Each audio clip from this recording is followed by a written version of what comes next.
உலகத்திலேயே இந்த பிரபஞ்சத்திலேயே ரொம்ப பெருசு எதுனா பெண்.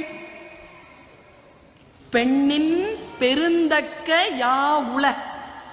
இந்த உலகத்திலேயே பெண்மையை விட பெருசு வேற எதுவுமே இல்லடா. ஏன் தெரியுமா? கற்பெனும் திண்மை உண்டாக பெறின் என்று முடித்தான்.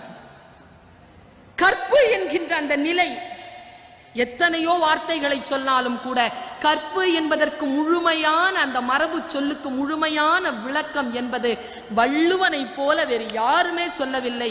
கற்பு என்பதற்கு முழுமையான விளக்கம் திண்மை, திண்மை, திட்பம், அந்த வலிமை, பெண்ணிற்கான அந்த வலிமை, அந்த கம்பீரம். நீங்க பாருங்களேன், வள்ளுவன் ரொம்ப நீட்டா சொல்ல. நான் ரொம்ப பெருமைப்படுறேங்க நான் பெண்ணா பிறந்ததுக்கு. ஏன் தெரியுமா? சீத்தை பெண்ணா பிறந்தா பாருங்க. சீத்தை பெண் இல்லை.